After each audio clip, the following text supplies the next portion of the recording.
Washington. For all his political and bureaucratic stumbles, Secretary of State Rex W. Tillerson has been a steady voice of moderation in how the Trump administration engages with the world.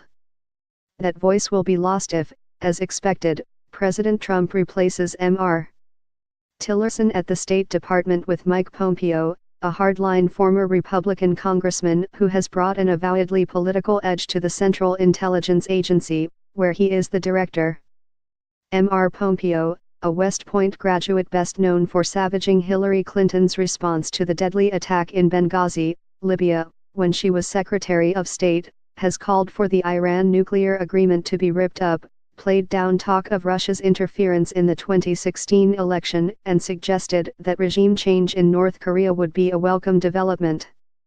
Those views have put him in good stead with Mr. Trump, whom White House aides said has come to value Mr.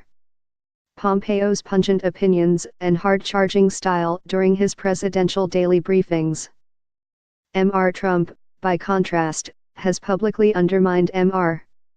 Tillerson while the Secretary of State has responded with thinly veiled contempt.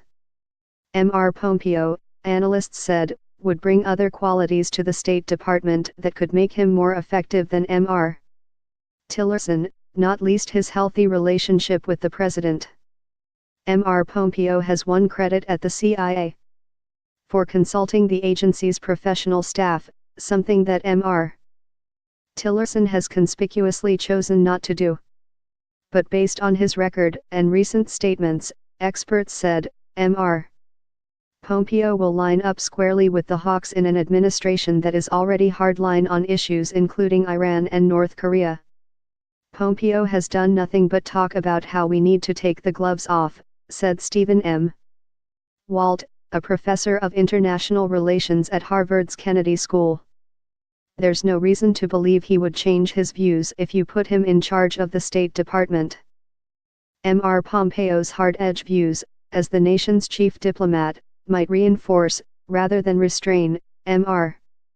Trump's instincts that could further stiffen American policy toward Iran, where Mr. Tillerson, along with Defense Secretary Jim Mattis, urged Mr. Trump not to scrap the nuclear deal negotiated by President Barack Obama. As a Republican representative from Kansas elected in the Tea Party wave in 2011, Mr. Pompeo, 53, was among the most vocal opponents of Mr. Obama's diplomacy with Tehran. Days after Mr. Trump was elected, he wrote on Twitter, "I look forward to rolling back this disastrous deal with the world's largest state sponsor of terrorism." Later, at the CIA, Mr. Pompeo pushed for the release of classified documents from the raid that killed Osama bin Laden, which included evidence of links between al-Qaeda and Iran. Mr. Pompeo has said the move was in the interest of greater transparency. Critics say it was calculated to undermine support for the nuclear deal. On North Korea, Mr. Pompeo has come as close as any Trump administration official to calling for the removal of that country's leader, Kim Jong-un. Speaking in July at the Aspen Security Forum, he said that the thing that is most dangerous about it is the character who holds the control over North Korea's nuclear arsenal.